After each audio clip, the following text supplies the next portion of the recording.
I for Indonesia, ex Borneo. I for Indonesia, ex Borneo. We have seen the birth of the planet of the apes. Halo semuanya, selamat datang kembali di channel Ruang Film, sebuah ruang informasi untuk kalian penikmat konten spoiler. Oke, kali ini kita akan melanjutkan pembahasan film keempat versi original Planet of the Apes. Film ini dirilis tahun 1972 atau setahun setelah film yang ketiga. Seperti biasa, jika teman-teman belum nonton alur film sebelumnya, disarankan nonton terlebih dahulu, supaya nggak gagal paham dengan alur ceritanya. Dan gak usah lama-lama, mari kita langsung masuk aja ke pembahasan filmnya. Di awal film, kita diperlihatkan masa sekitar tahun 1991, atau sekitar 20 tahun sejak kedatangan Cornelius dan Zira dari masa depan. Pada masa ini juga telah terjadi kepunahan pada spesies anjing dan kucing. Hal itu terjadi pada tahun 1983 atau 8 tahun yang lalu. Hal itu disebabkan sebuah wabah penyakit misterius yang dibawa oleh astronot setelah pulang dari luar angkasa. Wabah tersebut hanya menjangkiti anjing dan kucing, sedangkan manusia nggak terpengaruh. Sebagai gantinya, mereka menjadikan kera sebagai hewan peliharaan. Mereka ditempatkan di dalam kandang, bahkan sebagian tuh dibiarkan bebas di dalam rumah. Seiring berjalannya waktu, para kera-kera itu menjadi lebih responsif. Mereka mulai memahami dan meniru apa yang dilakukan manusia, seperti bersih-bersih, memasak, bahkan berbelanja. Makanya nggak heran kalau saat itu tuh banyak sekali kera berkeliaran. Namun setiap kera memiliki identitas akan siapa pemiliknya. Awalnya memang para kera adalah peliharaan, namun karena kera-kera itu bertambah pintar, mereka pun dijadikan pembantu. Bahkan sebagian lagi dijadikan pekerja atau karyawan di sebuah perusahaan. Hal ini benar-benar sesuai seperti yang diceritakan Cornelius melalui catatan sejarah bangsa kera yang tertulis pada gulungan suci. Meski sebelumnya sudah mendapat peringatan akan bahaya memelihara kera, namun hal yang sulit dihindari dalam diri manusia adalah kehendak atau keinginan akan sesuatu. Manusia selalu berpikir bahwa segalanya bisa diperoleh serta dikendalikan. Saat ini hanya ada satu simpanse yang bisa berbicara di muka bumi. Dia adalah Caesar, anak dari pasangan kera cerdas yang berasal dari masa depan. Caesar sejak kecil diasuh oleh seseorang yang bernama Armando. Armando mengingatkan tidak ada yang boleh mengetahui jati dirinya, karena keberadaannya dianggap ancaman bagi peradaban manusia, seperti apa yang dialami ayah dan ibunya. Perilaku Caesar memang berbeda dengan kera-kera lainnya, maka dari itu Armando memintanya untuk meniru dan bertingkah seperti kera primitif. Saat itu untuk pertama kalinya Armando membawa Caesar ke kota.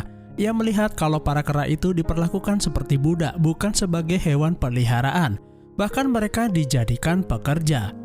Terdapat banyak kamera pengawas di setiap sudut kota. Jika ada seekor kera ketahuan ketiduran di tempat umum, para petugas tidak segan menghukumnya. Pemilik atau majikan kera juga akan dikenai denda. Lalu hal yang sangat dilarang adalah terjadinya kerumunan kera. Para Satpol PP akan dengan sangat agresif membubarkan mereka. Mereka khawatir jika para kera itu membentuk sebuah organisasi yang nantinya menjadi awal kebangkitan mereka. Armando adalah seorang pemilik sirkus. Ia dan Caesar berkeliling membagikan brosur agar orang-orang datang ke pertunjukannya. Tanpa sengaja, Caesar bertemu dengan seekor kera betina yang bernama Lisa. Sepertinya mereka tuh saling suka. Armando menyadari hal tersebut namun tidak mempermasalahkannya. Saat sedang berkeliling, Caesar melihat bagaimana para manusia itu memperlakukan para kera. Jika mereka melakukan kesalahan, para manusia itu langsung membentak mereka. Caesar pun menjadi marah melihat bangsanya diperlakukan seperti itu. Namun Armando segera menenangkannya agar tidak terbawa emosi. Lalu terdengar bunyi pemberitahuan kalau sedang ada demo buruh di depan kantor pemerintahan. Keputusan manusia menjadikan kera sebagai pekerja atau pembantu menimbulkan masalah tersendiri. Banyak orang menjadi kehilangan pekerjaan karena digantikan oleh para kera. Tiba-tiba terjadi keributan di tempat itu. Seekor kera yang dibawa petugas menjadi stres karena didekati banyak orang.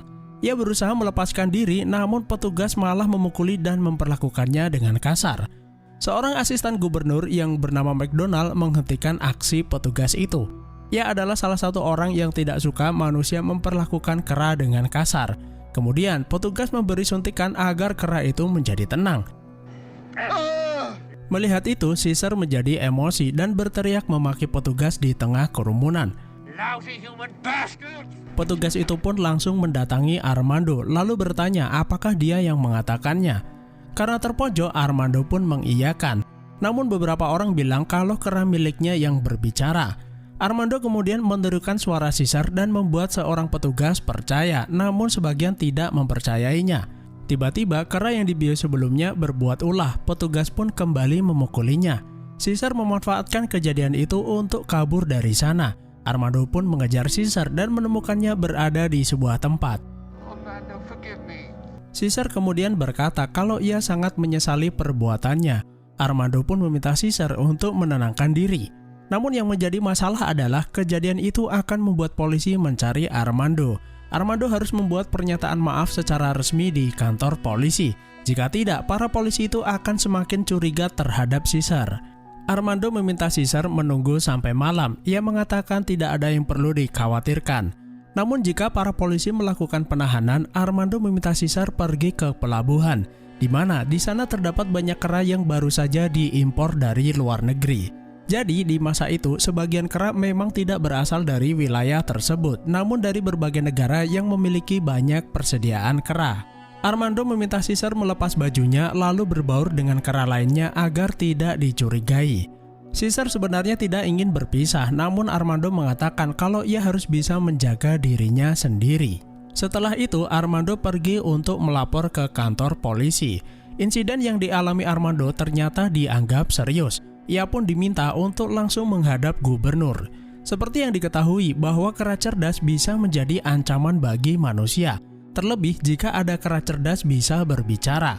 Setelah dilakukan penyelidikan, gubernur mengetahui bahwa Armando memiliki sebuah pertunjukan sirkus. Ia menjalaninya sejak 20 tahun yang lalu atau untuk pertama kalinya kera cerdas tiba di bumi. Senior Armando, let me remind you. Gubernur pun langsung menaruh curiga apakah saat itu mereka menebak bayi simpanse yang benar. Bisa saja para kera itu menukarnya di sebuah sirkus atau kebun binatang. Armando kemudian menjelaskan bahwa kecurigaan mereka itu salah. Namun gubernur memperingatkannya bahwa keberadaan kera cerdas itu adalah ancaman nyata bagi manusia. Namun McDonald memiliki pendapat lain. Para kera tidak akan bertindak agresif jika manusia tidak memprovokasinya terlebih dahulu. Hal itulah yang tidak disadari manusia, bahwa suatu saat kera-kera itu bisa menjadi marah dan melakukan perlawanan. Lalu gubernur mengatakan ada banyak sekali laporan bahwa kera melawan dan mencoba kabur dari majikannya. Armando diminta segera menunjukkan di mana keberadaan kera miliknya. Namun ia mengatakan bahwa keranya hilang entah kemana. Karena itu, untuk sementara waktu, gubernur akan melakukan penahanan terhadap Armando. Ia akan dibebaskan jika kera miliknya ditemukan. Lalu mereka akan melakukan interogasi apakah keranya bisa berbicara atau tidak. Malam harinya, Caesar menjadi gelisah karena Armando tidak kunjung menemuinya. Ia pun ingat akan pesan Armando kepadanya dan malam itu juga ia memutuskan pergi ke pelabuhan di mana kera-kera impor berada. Caesar masuk ke sebuah kurungan lalu bergabung dengan yang lainnya. Saat itu, Caesar berkumpul bersama rombongan orang utan yang diimpor dari Indonesia. Orang utan diketahui sebagai primata asli Borneo, Kalimantan. For Indonesia, ex-Borneo. Tidak hanya itu, kera-kera dari Afrika atau belahan dunia lain juga berada di sana. Petugas imigrasi melakukan pendataan lengkap pada setiap kera seperti foto dan sidik jari. Sebelum sampai ke tangan konsumen, mereka wajib memiliki kartu identitas agar mudah melakukan tracing jika suatu saat keranya menghilang atau melakukan tindakan kriminal. Setelah itu, para kera dibawa ke pusat pelatihan. Mereka akan dipisah berdasarkan spesies. Spesies gorila akan dilatih pada pekerjaan yang berhubungan dengan keamanan, sedangkan simpanse yang lebih cerdas dilatih untuk melakukan hal-hal yang sama seperti manusia. Para petugas itu memperlakukan mereka dengan sangat kasar. Gak heran jika nantinya amarah yang ada dalam diri para kera itu memuncak lalu melakukan perlawanan. Para kera itu juga dipaksa mendengar kata tidak agar mereka takut dengan kata tersebut. Kemudian di sebuah ruang interogasi, Armando diperlihatkan foto Cornelius. Tentu saja ia mengenalnya. Lalu petugas itu membandingkan dengan foto kera yang ada pada brosur sirkusnya. Mereka berdua terlihat sangat mirip dan tentu saja petugas menduga kalau mereka adalah ayah dan anak. Oke, kita kembali ke pusat pelatihan bangsa kera. Mereka dilatih sepanjang hari agar semakin mahir dalam melakukan tugas sederhana manusia. Selain sebagai pusat pelatihan, ternyata di tempat itu juga dilakukan pengembangbiakan para kera. Mereka akan memilih pejantan unggul untuk membuahi kera betina. Caesar yang terlihat lebih cerdas pun terpilih sebagai salah satu kandidat. Lalu mereka dibawa ke ruangan khusus untuk berkembang biak. Entah jodoh atau bukan, Caesar bertemu dengan Lisa, seekor kera betina yang pernah ditemui sebelumnya. Setelah itu, mereka dibawa ke ruang manajemen kera. Beberapa ekor simpanse unggul akan dijual secara langsung kepada customer. Namun untuk kera yang memiliki kecerdasan di atas rata-rata akan dijual secara lelang.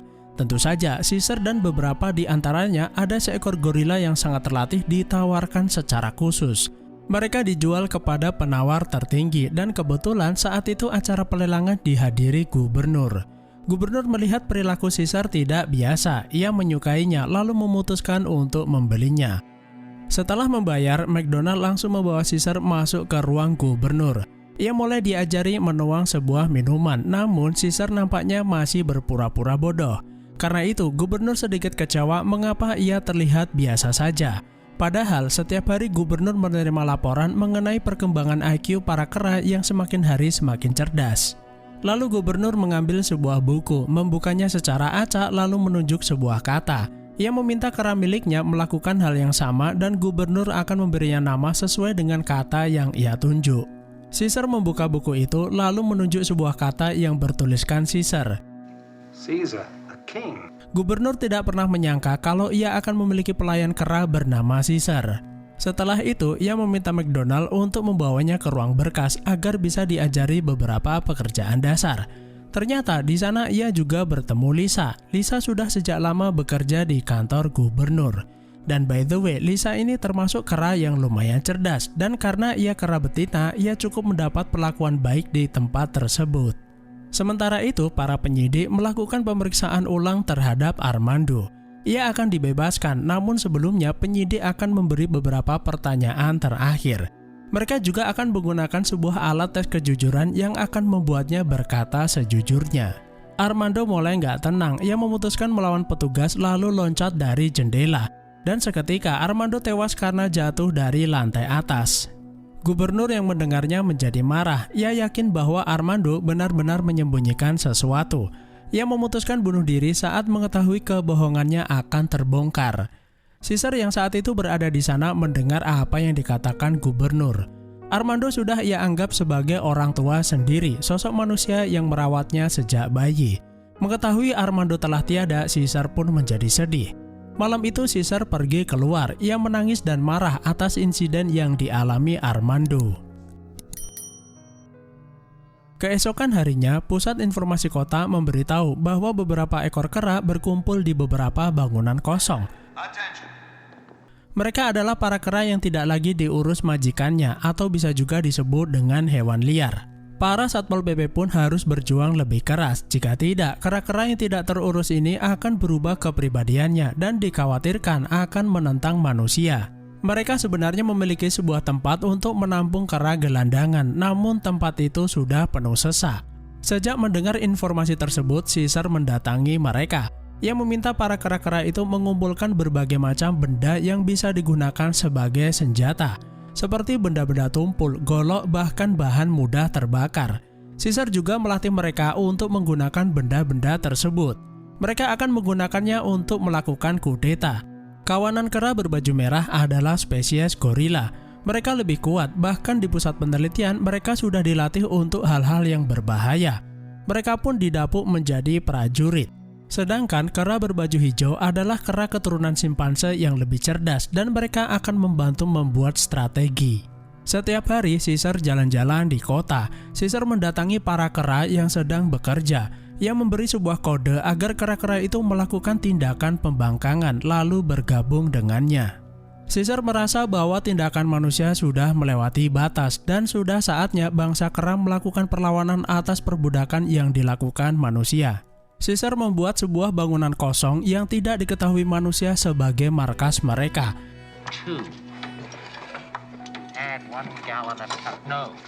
Ia mulai berani berbicara kepada bangsa kera. Kera lainnya pun hanya menurut karena bagi mereka Caesar adalah pimpinan.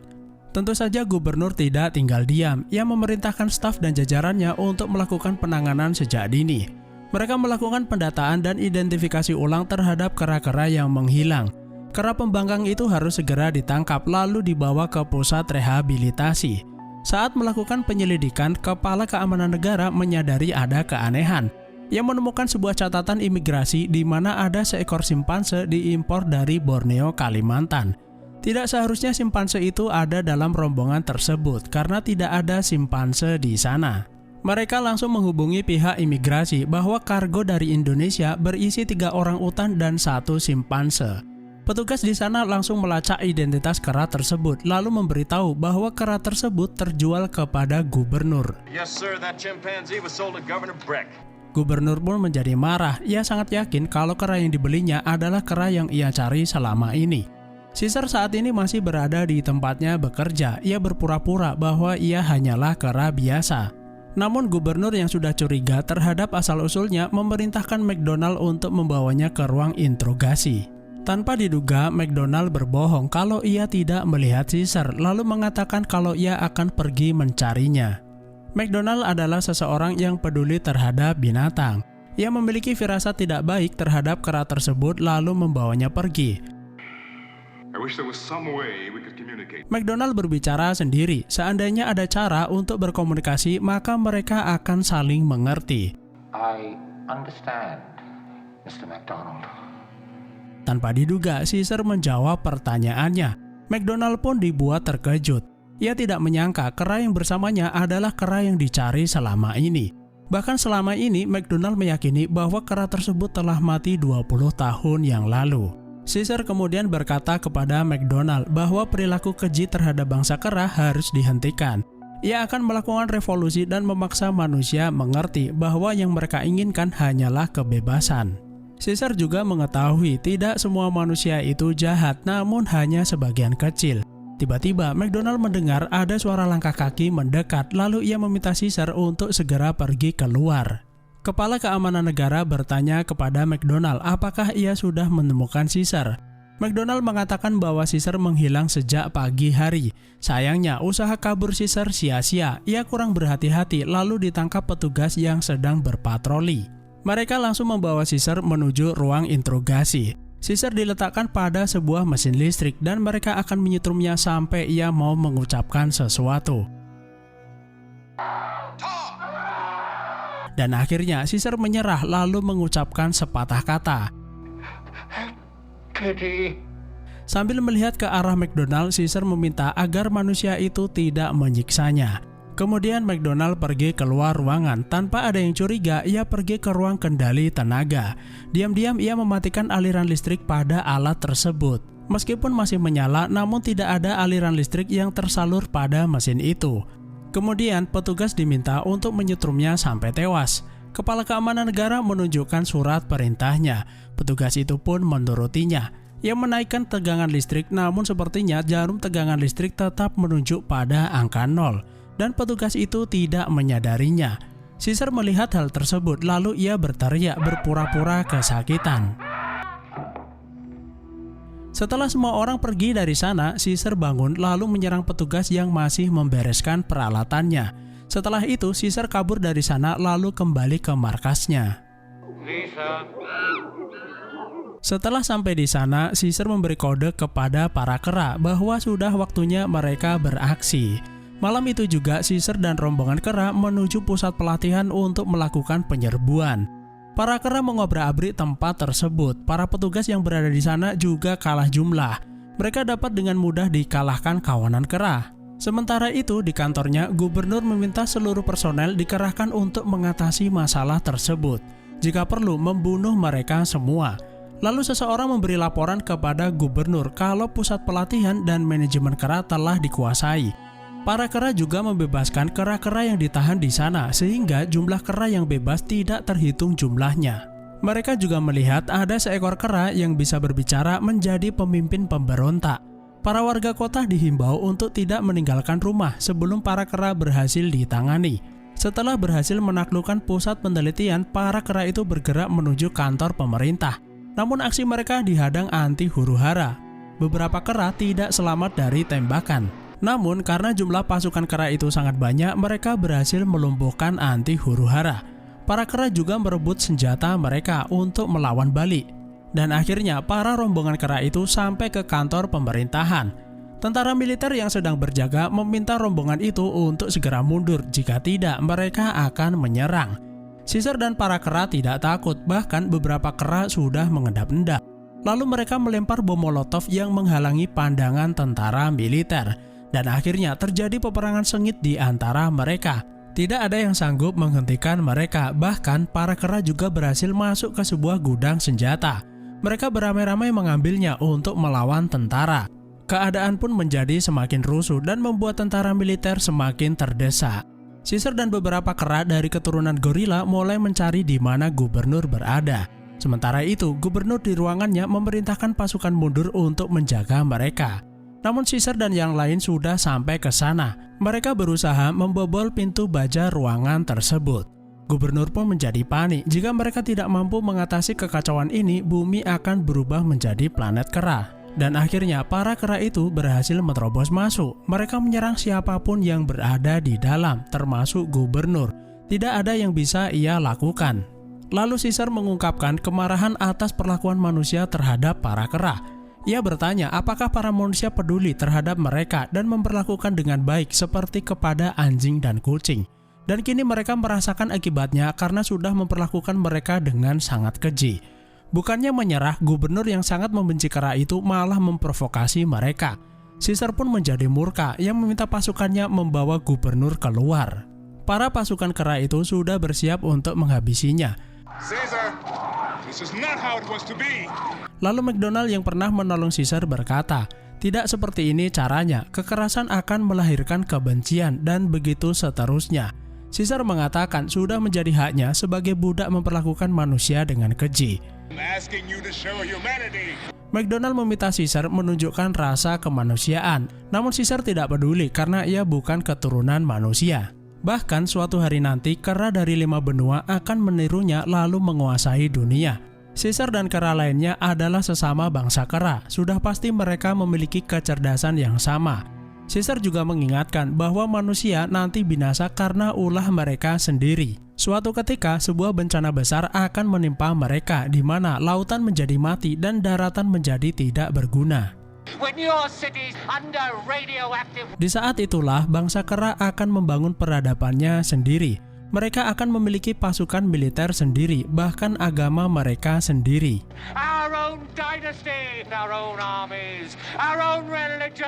Tidak ada tempat untuk manusia, dan hari itu dimulai sejak saat ini. Semua menjadi terdiam, mereka terkejut bahwa seekor kera bisa memiliki ambisi yang sangat besar. Para prajurit gorila itu sudah mengambil ancang-ancang untuk membunuh gubernur. Namun tanpa diduga Lisa mengatakan kata tidak, seolah-olah ia meminta Caesar menghentikan kekerasan tersebut. Lalu Caesar berkata kembali, saat ini ia akan membuang rasa benci terhadap manusia dan menurunkan senjata. Cast out your vengeance. Now we will put down our weapon. Manusia akan tunduk kepada mereka dan bangsa kera akan mengambil alih dunia. Who were our masters are now our servants. Namun tidak seperti cara manusia, para kera akan memberi pemahaman bagaimana bersikap yang baik demi menjaga perdamaian. Kemudian Caesar meminta bangsanya untuk membuang rasa balas dendam, dan malam ini juga ia mendeklarasikan lahirnya planet kera. The birth of the planet of the apes. Bangsa kera bersorak gembira atas kemenangan mereka, dan tentu saja kemenangan bangsa kera ini tak lepas dari ulah manusia itu sendiri. Petualangan Caesar, McDonald, dan bangsa kera akan berlanjut pada film selanjutnya. Beberapa misteri siapakah Aldo akan terjawab di film terakhir. Dan mengapa di film ini yang berteriak kata tidak adalah Lisa dan bukan Aldo seperti yang diceritakan Cornelius di film ketiga. He said no. There came Aldo. Oke, terima kasih sudah menonton. Sehat selalu buat kalian dan sampai jumpa di next video.